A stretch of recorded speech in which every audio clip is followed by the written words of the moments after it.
Hər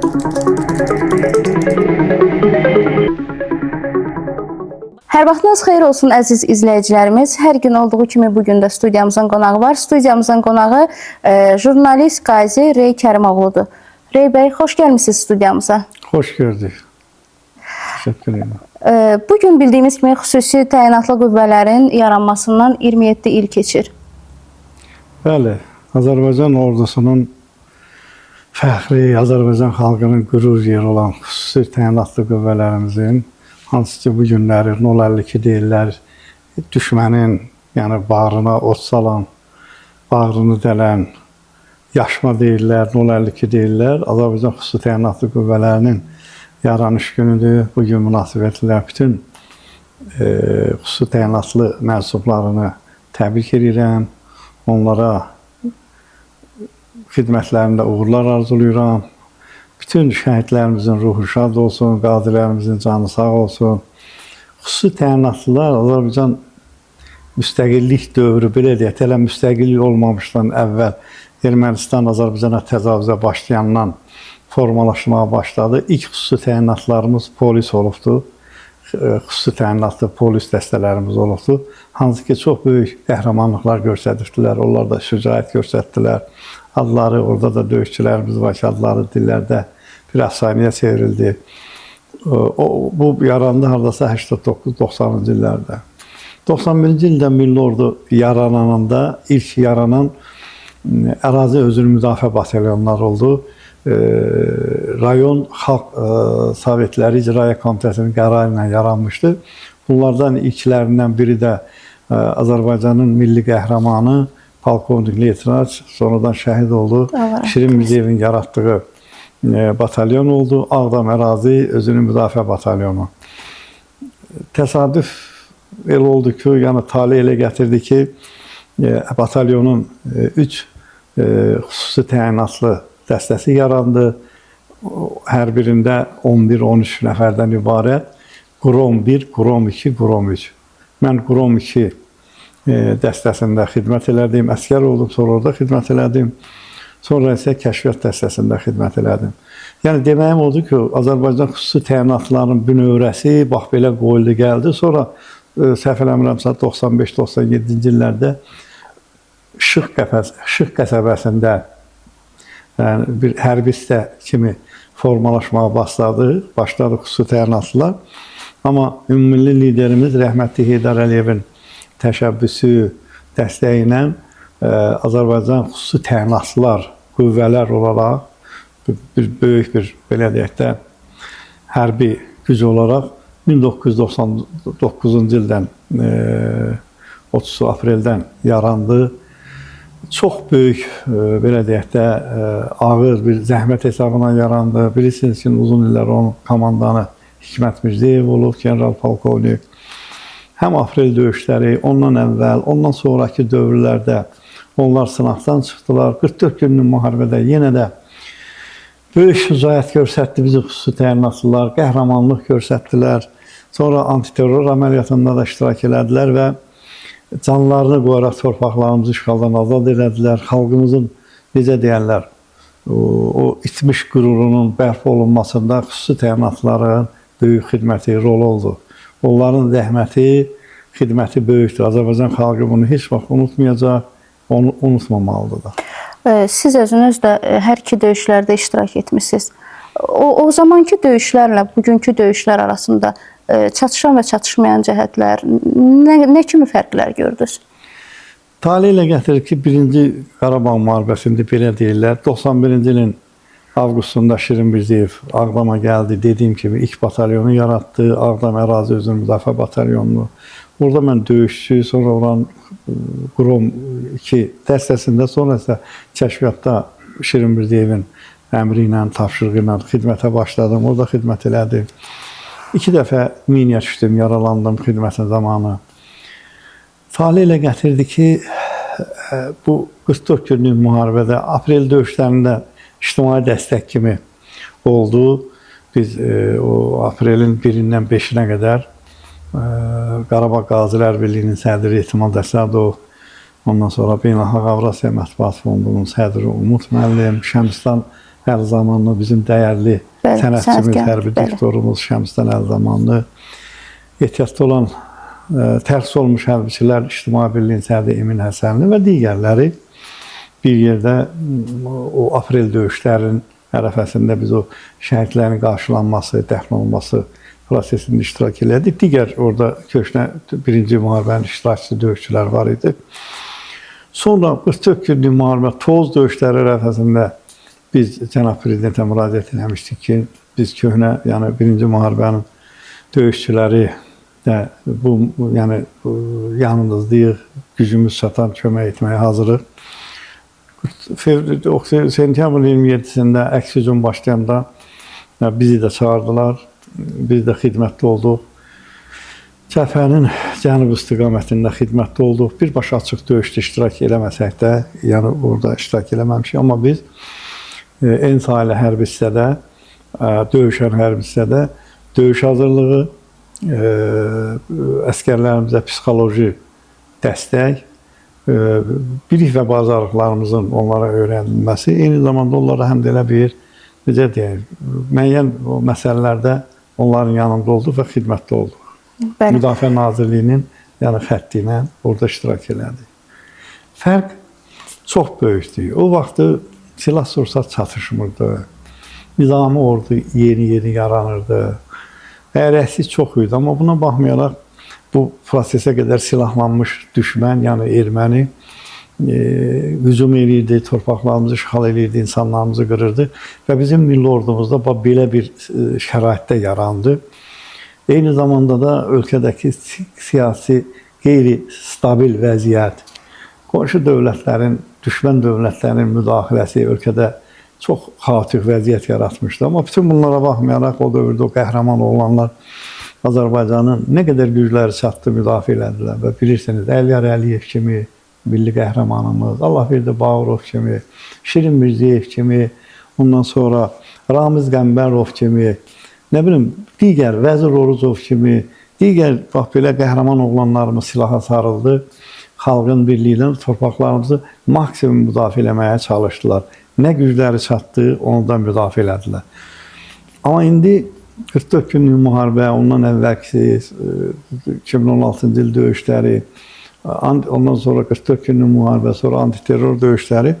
Burada artıq ölkənin sahibi var, ciddi bir fiqurdur, cənab prezidentimiz İlham Əliyev.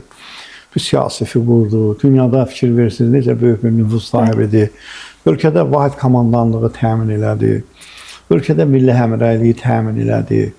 Ordu komplektləşdi, ordu formalaşdı.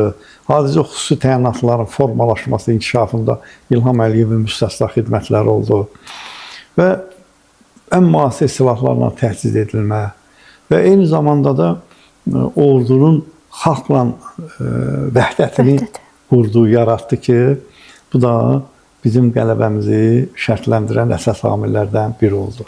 Bəli, bizim igid oğullarımızın şücaəti və cənab prezidentin belə deyək, dünyanı heyrətə gətirən siyasəti nəticəsində bugün Qarabağ işğaldan azaddır, şükürlər olsun. İlk səfərinizi Qarabağa işğaldan sonra necə xatırlayırsınız? Artıq şükürlər olsun ki, köç davam edir, başlayıb yox, artıq davam edir. Necə, ümumiyyətlə, münasibətiniz necədir bu prosesə? İlk səfərim hamı kimi torpaqlarımız işğaldan azad olandan sonra 2021-ci ilin yazında oldu, səhv eləmirəmsə. Prezident administrasiyasının nümayəndəsi, prezidentimizin köməkçisi, xarici siyasət üzrə Hikmət Hacıyevin rəhbərliyi ilə böyük bir vətəndaş cəmiyyəti, jurnalistlər, QHT nümayəndələri, tanınmış adamlar Ağdama səfər elədi. İlk səfərim onda oldu. Firavan, nətər demək, həyat eşqi ilə qaynayıb, aşan-daşan bir rayonun sakini, gedib öz o elə bir gözəl rayonu, şəhəri xaraba görmək necə ağır idisə, onu hamı kimi mən də çəkdim, hamı kimi mən də yaşadım onu. Çox ağır idi, çox çətin idi, amma növbəti səfərlərdən get-gedə artıq o bariyeri açdıq, hansı ki biz gəlib çox əziyyət çəkirdik. Onu gələndən sonra inandırırsınız nə qədər insan xəstələndi. O yurt yerini gedib xarabasını görüb gələnlərin içində halı yaxşılaşan da oldu. Ki yurt azaddı, xaraba da olsa gördüm qayıdacağıq. Amma halı pisləşib xəstə yatağına düşən də oldu. Mən üzr istəyirəm, xatirimdədir, bizdə nənəmgil saxlayırdı açarlarını. O ümidlə ki, o evlərini gedib o şəkildə də görəcəklər. Bəli. Təbii ki, gedib xarabalıq görəndən sonra... O açarlar bizdə də saxlayırdı mənim valideynlərim. Allah o yurdun işğaldan azad olduğunu görməyən bütün o köşkünlərimizə, el-obamıza, eyni zamanda Azərbaycan xalqına Allah rəhmət eləsin görməyənlər. Mənim atam, anam da o açarı saxlayırdılar. Biz deyirdik ki, ev yoxdur, amma saxlayırdılar ki, birdən lazım olur. Amma getdik ki, nə ev var? Ev, 2 mərtəbə evimiz vardı. Ağdam rayonu Şuşbabalı kəndindənəm mən. 2 mərtəbəli evimizdən 1 metr belə hörgü, mənim metr yarım belə. O da standart kubikləri söküb aparırdılar. O çaydaşı, putdaş, qaradaş, onlar qalıbdı. Heç nə yoxdur. Çox ağırdı, çox çətindi. Amma sonra biz getdikcə artıq yurt sevgisi çox maraqlı bir məqamdır ki, Türkan xanım. Mən neçə dəfə evimizə də getdim. Mal çatmırdı da, məsəl üçün hisslərimi ifadə edə bilmirdim. Elə birinci Ağdama gedəndə də, o Hikmət müəllimin rəhbəri ilə gedəndə də imarət, avtobuslar saxladı birinci imarətdə. İmarətə düşəndə həmkarlarımız bilir ki, mən Ağdamlıyam. Kameralarını mənə tərəf sual verdilər ki, nə hiss keçirirsən? Onda da dedim ki, vallahi heç bir hiss, yəni izah eləyə bilmirsən. İçində bir boşluq olur, bir sevinc olur, bir kədər olur və çox anlaşılmazlıq hissləridir. Mən arayına 3-4 dəfə, bir neçə dəfə gedəndən sonra bir gün öz kəndimizdə, öz atamın tikdiyi evin xarabalığının 2-ci mərtəbənin pilləkəni belə uçub qalıb. Oradan durub baxanda kəndimizə, yurdumuza, üzü yuxarıdakı dağlarımıza baxanda ilk dəfə idi hiss elədim. Mən 30 ildir Bakıdayam. İndi hamı Bakıda özünə pis yaxşı bir ev, eşik, şərait qurubdur da. İlk dəfə hiss elədim ki, bura mənimdir. Mən onu yazdım da, onu bizim Qazilər saytının əməkdaşları bir yazıya da çevirdilər. Mən Bakıda evim var. Mənim cənab prezident ev verir jurnalist kimi. Öz evimdir. Amma Türkan xanım, bu evdə ayağımı qoyacağam. Yəni hamı kimi. Amma Şuşbabalıda ata yurdumun evinin kəndanlı ayağımı basıb duranda ilk dəfə idi ki, bura mənimdir. O hissi yaşadım. Çox maraqlı bir hiss idi və bunu yaşadım və bunu da izah elədim. İndi tez-tez gedib gəlirəm. Vaxt olan kimi yurdumuza gedirəm, Ağdama, Şuşbabalıya, o cümlədən Şuşa, Xankəndi, Kəlbəzər qarışıq bütün rayonlarımızda olmuşam, işğaldan azad olmuş rayonlarımızda. Orada bilirsiniz ki, 4 ildən artıq infrastruktur layihələri icra olundu. Yollar, körpülər, tunellər, işıq xətti, su xətti, qaz xətti, bu proseslər getdi. Ağır bir proses idi. Böyük sərmayə tələb eləyən, böyük vaxt tələb eləyən, böyük enerji tələb eləyən, güc tələb eləyən işlər idi. Şükür onlar yekunlaşır. Paralel olaraq yurtlarımıza köç başlayıbdı. Xankəndinə də köç başlayıb artıq. Şuşaya, Füzuliyə, Cəbrayıla, Ağdama. Bəli, siz bu köçdə də yaxından iştirak edirsiniz. Ümumiyyətlə, sizin üçün köç prosesi nə ifadə edir? Mən bu ilə qədər Qaçqın və Məcburi Köçkünlər üzrə Dövlət Komitəsində İctimai Şuranın üzvü olmuşam. O köç prosesində, yəni püşk atmalarda, digər proseslərdə iştirak eləmişəm. Qaçqın.com, Dövlət Qaçqın.com-u əhalinin ora köçürülməsi üçün gücü nəyə çatır, şəffaf, obyektiv şəkildə həyata keçirilir və bunu sevə-sevə eləyirlər. Başda komitənin hörmətli sədri Rövşən Rızayev olmaqla, o komitənin, bəli, salamlayırıq onu da, o komitənin əməkdaşları həqiqətən vicdanla, ləyaqətlə çalışırlar ki, o köçü qüsursuz, rahat, vətəndaşlarımız üçün rahat olan şəkildə həyata keçirsinlər. Bəzən, üzr istəyirəm, sosial şəbəkələrdə sizin də çox böyük ehtimal ki, rastınıza çıxıb ki, Qarabağa qayıtmaq istəmir sakinlər. Yalan söhbətdir. Onlar ya Təbii ki, yalan söhbətdir. Sizin bu məsələyə münasibətinizi bilmək yalan istəyərdim. düşmən söhbətidir. O namərd söhbətidir. Yurdu azad olunan hər bir kəs yurduna dönmək istəyir. Təbii ki, indi 30 ildir burada məskunlaşan, oturuşan, işini quran, gücünü quran adamları qəhvədən aparırlar, sən yığ bir dağa, lap elə bir kəndə, lap elə bir rayona ki, yaşa burada. Orada nə yeyəcək, nə içəcək? Düz deyil, onunla gələcən dövlət orada özünü məşğulluqdur, digər layihələr həyata keçirir. Amma bütün bunlar hamısı ağır bir prosesdir. Yəni, sadə proses deyil. Mən elə sözü deyən adamlar çox məsuliyyətsiz adamlardır. Mən adicə bir söz deyim. Deməli, torpaqlar azad olunan ərəfədə dövlət orqanları sorğu keçirmişdi. Hardasa əhalinin bir 70%-i qayıtmağını arzulayırdı ki, qayıdacaq. Torpaqların da azad olunandan sonra bu rəqəm 98%-ə qaldı. Əhalinin sorğu keçirəni 98%-i yurduna qayıtmaq istəyir. Və mən bir söz deyim ki... Çox istəyirəm, istənilən şəxs yəni qayıda bilərmi? Bu proses necə gedir ümumiyyətlə? Cavab verəcəm. Ümumiyyətcə, bu məskunlaşma, BMT-nin proqramları var da. Məsələn üçün, təkrar məskunlaşmadır bu. Bunlar köçkün olubdular, bura məskunlaşırlar, təkrar öz yurtlarına məskunlaşırlar. Bu dünyada analog olmayan çox ağır bir prosesdir. Bunun maliyyəsi, işin qurulması, şəraiti, təşkil olunması çox ağır prosesdir. O qədər danışa bilərəm ki, mən sizin suallarınıza istəyirəm cavab verəm, çox dərinə getməyəm, çünki vaxt da lazım, vaxt da sıxışdıramalıyıq bunu. Ona görə də çox ağır prosesdir. Ümumiyyətcə, o fikrə gəlim ki, kim ki o deyir ki, bu qaçqınlar, ümumiyyətcə köçkünlər söhbətdən gedir. Qaçqınlar bizim Qərb Azərbaycandan gələn, digər ölkələrdən ölkəmizə gələn qaçqınlardır. Məsələn, Asqa türkləri digər, amma məcburi köçkünlər ölkədə bu Qarabağ ərazisindən ermənilərin işğalı nəticəsində köçkün olmuş şəxslərdir. Böyük əksəriyyəti qayıtmaq istəyir. O insanlar ki, deyir, qaçqınlar qayıtmayacaq. Onların elə qoy o dedikləri ürəklərində qalsın, ürəklər partlasın. Cəmaatımız böyük sevgi ilə qayıdır. Yenə də deyirəm, bu dərhal baş vermir. Bu köçürmə başlayır, necə deyim, birinci yataqxanada olanları köçürürlər. Ağır şəraitdə yaşayanlar. Bəli. Yataqxana, uşaq bağçasından məskunlaşanlar, yarımçıq binalarda məskunlaşar. Dövlət binaları var idi.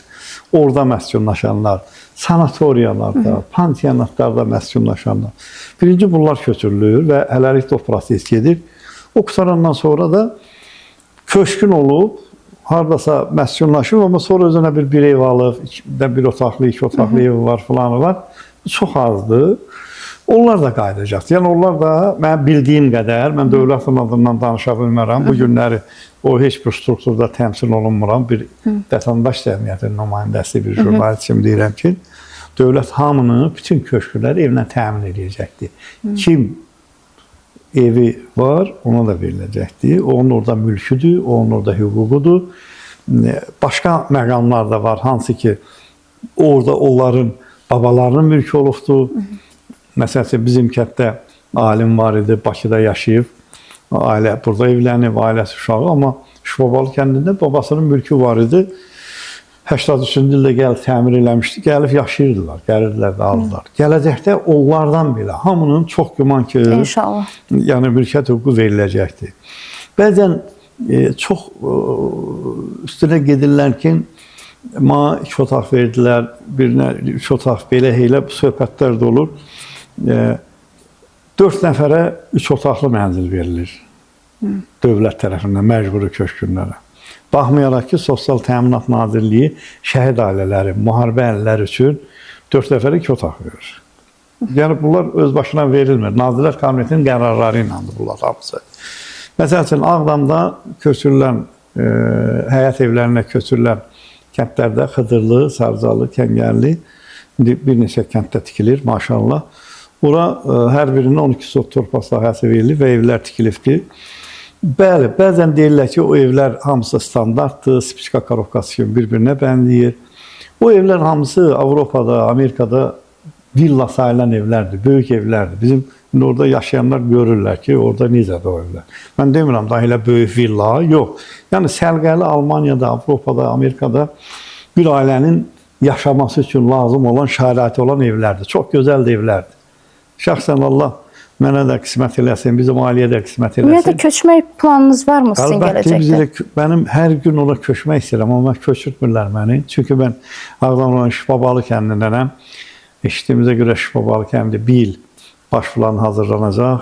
Gələn ildən yəqin ki, işçi planı, tikinti başlayar. 28-ci ildə də belə o vaxtda köç olar, inşallah köçər. Amma mən bu günləri istəyirəm şəhərə köçüm Ağdama. Müvəqqəti də olsa, bir xidmət ev versinlər. Ailəmi, uşağımı da götürüb köçüm ora. Mən orayla nəfəs alıram. Təhmən yox. Tez-tez elə səfərlərinizdən görünür. Mən hətta bizim kanal üçün də video çəkib göndərdiniz. Bəli, sizə də göndərdim minnətdaram, çox sağ olun. Bu günləri 27 aprel 2026-cı il Ağdamdayıq. O görünən Ağdamın dağlarıdır, Ağdamın üstündəki dağlardır. Ağdam oteldə qalmışıq, Kongres mərkəzinin yanında. Yeri gəlmişkən gözəl oteldir, münasib qiymətə qala bilərsiniz. Bu da bizim ruhumuzun şəhəri, canımız, gözümüz, ruhumuz Ağdam. Görün necə tikilir, görün necə inşaat işləri gedir, maşallah, maşallah, maşallah. Fikir verirsiniz. Ötən dəfə gələndə burada təməl qoyulurdu. Amma indi artıq uca binalar boy verib uzalır. Karabalıqdan yenidən tikilən şəhərim, gözəl şəhərim Ağdamım. Paragraf TV üçün çəkirəm bunu, mən Rey Kərimoğlu olaraq. Paragraf TV-nin bütün tamaşaçılarını salamlayıram. İnşallah qayıdım, uyğun vaxtda mən də efirinizdə gəlib Ağdamda, Qarabağda görülən işlərdən, aparılan tikinti, quruculuq, abadlıq işlərindən danışarıq. Böyük tikinti meydançasıdır bugün Qarabağ başdan başa. Çox möhtəşəm tikintilər gedir, quruculuq işlər gedir.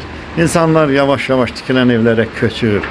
Yavaş-yavaş deyəndə Ağdamda insanlar, inandırım sizi ki, hamı ayaqdadır. Hər gün qaşqın, koma nə qədər insan gedir ki, bizi nava köçürürsünüz Ağdama. Yəni insanlar orada hər gün növbə yaranır. Hər gün yoxdursa, neçə yüz adam gedir orası. Nava köçürüyor Ağdama. İnşallah tezliklə bütün Qarabağ cəmaatı öz yurduna köçər, yavaş-yavaş tikilir. Allah şəhidlərimizin ruhunu şad eləsin. Allah qazilərimizə can sağlığı versin. Başda müzəffər ali baş komandanımız olmaqla müzəffər ordumuzu qorusun. Allah onların ali baş komandanımız başda olmaqla bütün ordumuzun köməyi olsun. Allah dövlətimizi qorusun. Bütün tamaşaçılara salam olsun. Ağdamdan. Xüsusi olaraq Paragraf TV üçün Rey Kərimoğlu. Yəni orayla nəfəs alıram, ruhum dincəlir. Yurtdur da insanın yurdu necə olar ki? İnsan yurdunda necə olmalıdır? Çox rahat olam.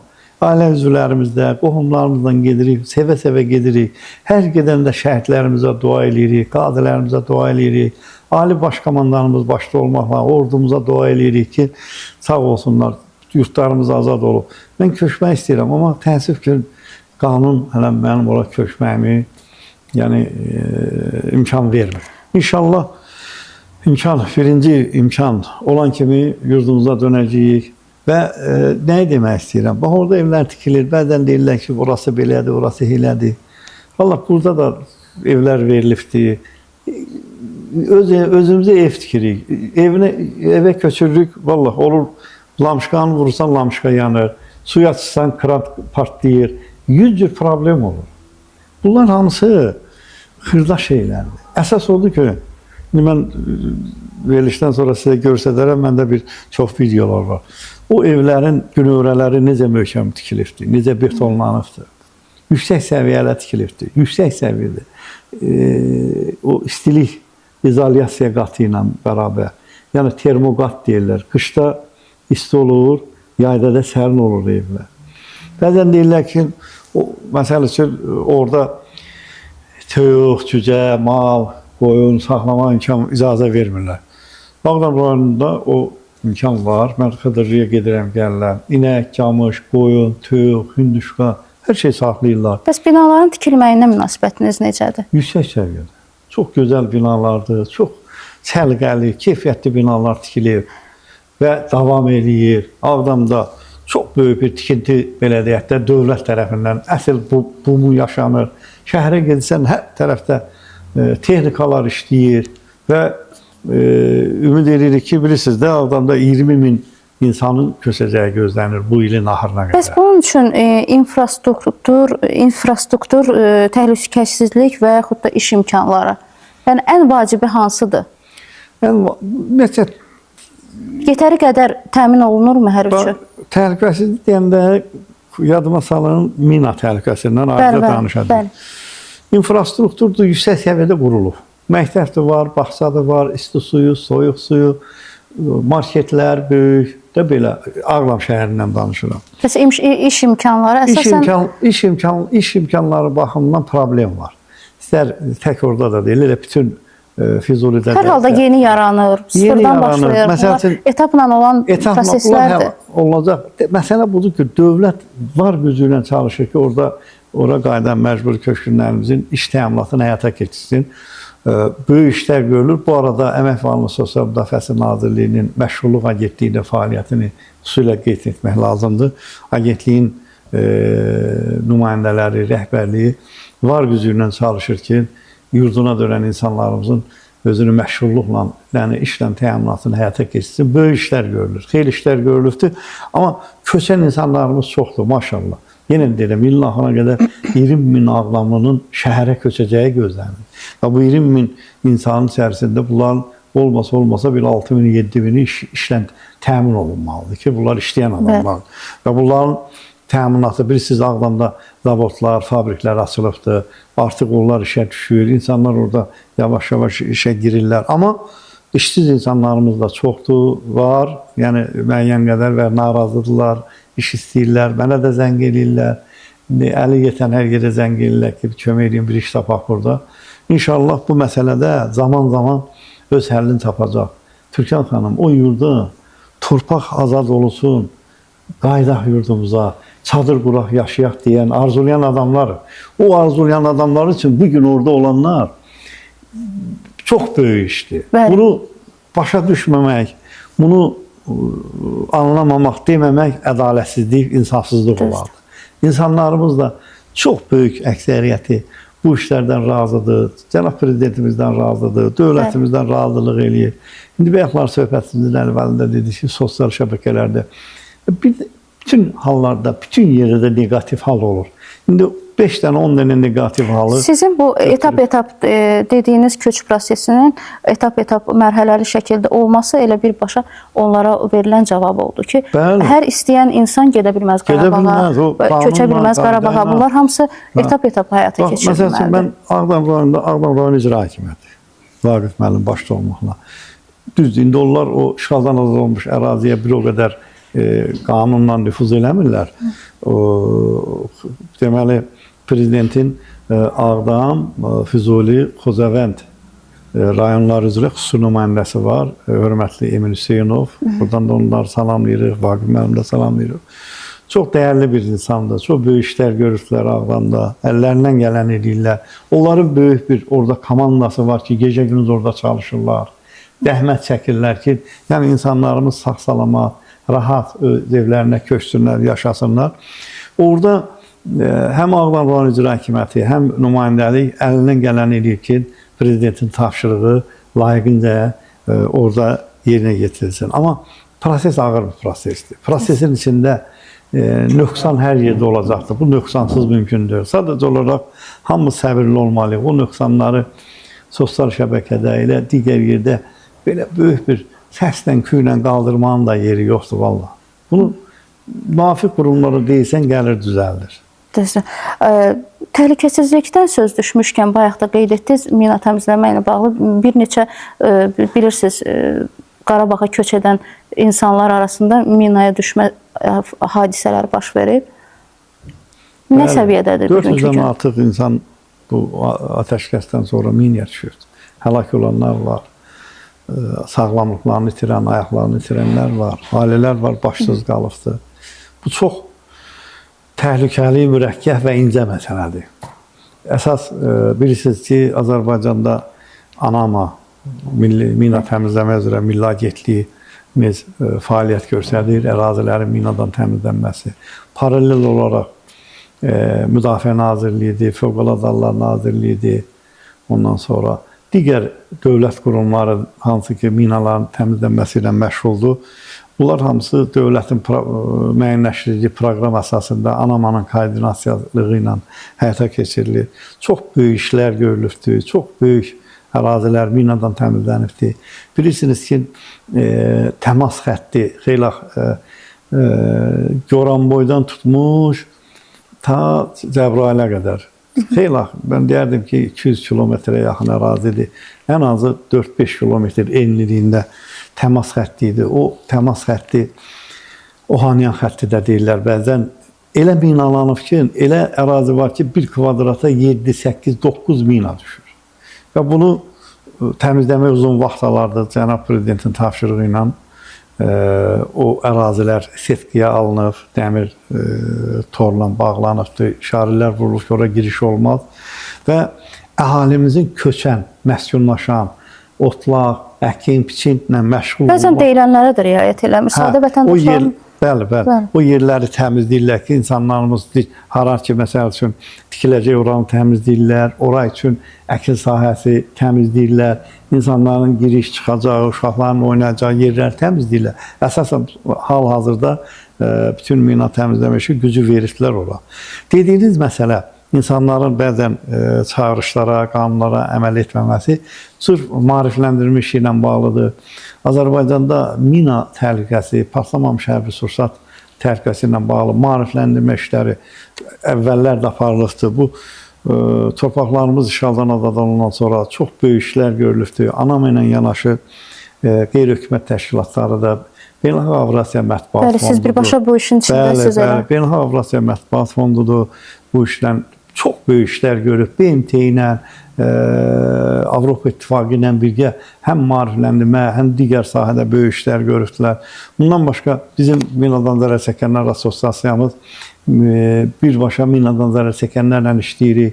Yeri gəlmişdən qeyd edeyim ki, Prezidentin yanında qeyri-hökumət təşkilatlarına Dövlət Dəstəyi Agentliyi bizi həmişə dəstəkləyib layihələrimizi, çox böyük dəstək veribdir. Biz 2024-25-ci ildə 19 rayonda, xüsusilə Cəbhəyanı və Ermənistanın həmsərhəd rayonlarda minadan və patlamamış hərbi sursatdan zərər çəkmiş şəxslərin yenidən siyahısını aparmışıq. Baxmayaraq ki, 2004-2005-ci ildə Beynəlxalq Avrasiya Mətbuat tərəfindən bu aparılmışdı. Amma insanlar vəfat edən var, yaşayış yerini dəyişən var, yeri minaya düşənlər var. Onların ehtiyaclarını öyrənmişik. Eyni zamanda onların mina hadisələrini qeydiyyata almışıq. Əsas məqsəd nədir ümumiyyətlə? Məqsəd odur ki, bilirsiniz, ümumiyyətlə bu mina problemləri bir neçə istiqamətlidir. Minanın müəyyənləşib təmizlənməsi əraziləri, mina və patlamamış hərbi sursatı, maarifləndirmə, yəni əraziyə gediş, gəliş, davranış maarifləndirməsi, bir də o minadan zərər çəkənlərə dəstək olmaq. Bizim işimiz o minadan zərər çəkənlərin vəziyyətini öyrənib, dövlət orqanlarına, müvafiq qeyri-hökumət təşkilatlarına məlumat veririk. Onlar gücü çatan qədər dəstək verirlər. Yeri gəlmişkən bizlə bərabər Çıraq Humanitar Təşkilatı fəaliyyət göstərir uzun illərdir. Minalar əleyhinə Azərbaycan kampaniyasıdır, hansı ki, onlar da öz layihələr çərçivəsində özünün məşğullıq reinteqrasiya sahəsində bu günlərdə dəstək verirlər. Hafiz Təfqanovun rəhbərlik elədiyi təşkilat, məsəl üçün biz də siyahıları vermişik onlara. Düz deyilə böyük imkanları yoxdur. Bir 10 nəfərə, 12 nəfərə görsən ki, ildə inəkdir, qoyundur, keçidir, də kim nəyi bacarır ki, onların reinteqrasiyasını təmin eləsin, onların məşğulluğunu təmin eləsin. Çıraq Təşkilatı Nadir Cəfərovdur, bizdən bu bir yerdə biz fəaliyyət göstəririk. Təbii ki, ən böyük işləri Beynəlxalq Avrasiya Mətbuat Fondudur, Umud Mirzəyevin rəhbərliyi ilə görülən işlərdir. Belə deyək də bizim bu sahə üzrə ən böyük ana bir təşkilatımızdır, hansı ki, çox böyük işlər görürlər, həqiqətən böyük işlər görürlər. Minalanmış ərazilərə gediş, ora daxil olma qadağandır. Onun işarələri var. 3 gün üzərində mina təhlükəsi var, qırmızı. Ondan sonra setkalar, torlar çəkilir, billboardlar bastırılır. Amma çox təəssüflər olsun ki, bəzi vətəndaşlarımız, belə deyək, o dəmir yığanlar deyirlər xalq arasında. Onlar bunları da söküb aparırlar, satırlar və vətəndaşlarımız ora gedəndə o mina təhlükəsiz, mina təhlükəsi olan yeri bilməyib ora gedib, minə düşür xəsarət alır. Çox təəssüflər. Bəzən bilərəkdən də olur. Misal üçün, mən özüm rast gəldiyim bir hadisə var idi Qarabağa səfərimiz zamanı. Orada xüsusi polislər tərəfindən nəzarət olunurdu ki, müəyyən ərazilərə girmək olmaz. Orada bizlə gedən bir şəxs deyir ki, atamın evində gedim, girim, heç nə olmaz falan. Amma olanda olur. Olmaz, bəli. Olanda olur. Bəli, siz də bayaq böyük bir rəqəm fakt dediniz ki, nə qədər adam minaya düşüb. Bəli. Bax, biz mina qurbanı var idi. Bir dəfə minaya düşdü, qol qılsası yerində idi də. Jaguar adında, Tərtər rayonunda. Buna maarifləndirmə iş yapardı ki, getməyin əraziyə, olmaz, qadağandır, görsən xəsarət aldın falan. Sonra o bir də getdi və düşdü, bir ayağını itirdi. QHT agentliyin dəstəyi ilə film hazırlayırdıq, Gözə görünməz düşmən sənətli filmini. Getdik, o Jaguarı da çəkdik. Orada da çağırıyorduk. 2-3 övladı var idi. Biz onu danışdırdıq, o da bir çağırış elədi. Dedi ki, getməyin o ərazilərə, qanunsuz səfərlər eləməyin, minalanmış ərazilərə gedərkən ehtiyatlı olun, minalanmış ərazilərə girməyin. Bu çıxışını elədi, film hazırlandı, heç efirə getməmiş, 3-cü dəfə yenə də o getdi, hansısa bir yerdə minaya düşdü, həlak oldu. Başa düşürsünüz, yəni maarifləndirmə, Türkan xanım, o qədər vacibdir ki, elə bilən ki, hər an sirkələməlidir o adamlar ki, burada mina var, burada mina var. Bax, ona görə də bu məsələlərdə ANAMA-nın müəyyənləşdirdiyi prioritetlərə əməl eləmək lazımdır. Bir belə elanlar gedir, maarifləndirmə işləri gedir, qulaq asmaq lazımdır. Yetəri qədər gedirmi? ANAMA-nın fəaliyyəti göz qabağındadır. ANAMA-dan başqa. Amma bu təbliğat yetəri qədər gedir? Yüksək səviyyədə gedir. Bax, məsəl üçün, təsəvvür gətirin ki, məktəblərdə, necə, bu proses ümumiyyətlə necə gedir? Gedir, deyəcəm, yeri gəlmişkən, bu işlərdə Qarabağ Dirçəliş Fondu da yaxınlar iştirak edir. Bilirsiniz ki, bu ilki Qrant Agentliyin layihələrinin birində o mina məsələləri ilə bağlı işdə onlar da böyük bir vəsait ayırdılar. Sağ olsunlar, yeri gəlmiş, onlara da təşəkkür edirik. O maarifləndirmə işləri orada da var. Maarifləndirmə işləri yenə deyirəm, bu Beynəlxalq Avrasiya Mətbuat Fondu həm mina təmizləmə işi ilə məşğuldur, komandası var. İcma Mina Aksası komandası. Həm də maarifləndirmə işləri ilə məşğullar paralel. Həm də bizə dəstək verirlər. Minalara çəkənlərin hüquqi yardım göstəririk, digər dəstəkdə gücümüz çatan qədər dəstək verilir. Maariflənmə işi dayanmıyor. Bir anda dayanmıyor. Amma yeni metodlardan, yeni texnologiyalardan istifadə edib bu maarifləndirmə işini həm şaxələndirmək lazımdır, həm genişləndirmək lazımdır, həm də yeni metodlardan istifadə etmək lazımdır ki, vətəndaşlarımıza tez çatsın və bunlar hər an bu təhlükəni hiss eləsinlər. Türkan xanım, burada bir vacib məsələni də mən xüsusilə qeyd edeyim ki, bizim gördüklərimiz budur ki, Azərbaycan dövləti istəmir ki, ora köçən insanın o mina təhlükəsi onu çəkindirsin. Onun üçün də bu maarifləndirmə, bu işlər o şəkildə aparmalıdır ki, vətəndaş qorxmasın ora getməyə. Sadəcə olaraq vətəndaş geçsin, amma o işarələnmiş yerlərə daxil olmasın, bəs salam. Bu qədər sadə. Bu qədər sadə. Və maarifləndirmə, belə deyək də, bukletlərdir, kitablardır, broşurlardır, billboardlardır, lövhələrdir, bunlara baxsınlar. Efirlərdə gedir, Daxili İşlər Nazirliyi paylaşır, Fövqəladə Hallar Nazirliyi paylaşır. Yəni, əllərindən gələn eləyirlər. Yeri gəlmişkən, mən sizin efiriniz vasitəsilə Daxili İşlər Nazirliyinə xüsusi təşəkkürümü bildirirəm. Torpaqlarımızın azad olunmasında həm iştirak elədilər, daxili qoşun, həm polislərimiz, həm də bu günə qədər də onlar orada gecə-gündüz ayıqlıq, sayıqlıqla xidmət göstərirlər, asayişi təmin edirlər. O dediyim o uğurların qarşısını alırlar. Müəyyən, yəni işlər görürlər, onlara da təşəkkür edir, var olsunlar. Və bu mina təhlükəsi məsələsi bu proses elə aparmalıdır ki, vətəndaşımızın ora getməyini getməyə çəkindirməməlidir. İnsanların ora səfər etməsini çəkindirməməlidir. Belə. Rey bəy, siz Qarabağ döyüşlərində iştirak edən bir qazi olaraq sizə yəqin ki, tez-tez bu barədə sual verirlər. Veteranların bu 80 manatla bağlı. Ümumiyyətlə, bu 80 manat nə üçün verilir? Buna istərdim açıqlama gətirəsiniz geniş şəkildə. Çox sağ olun. Bizim müharibə iştirakçılarının, yəni müharibə veteranlarımızın yaralı yeridir. 80 manat olaraq prezident təqaüdü verilir. 2001-ci ilə qədər Azərbaycanda şəhid ailələri, müharibə əlləri və müharibə veteranları müəyyən güzəşt və imtiyazları var idi. Bu güzəşt və imtiyazlar, kommunal güzəşt imtiyazlar, nəqliyyat, dərman, mədəniyyət və digər məsələlər üzrə idi. 2001-ci ilin yanvar ayından bu güzəştlər ləğv edildi. Yalnız veteranlar üçün bir ödəniş müəyyənləşdi.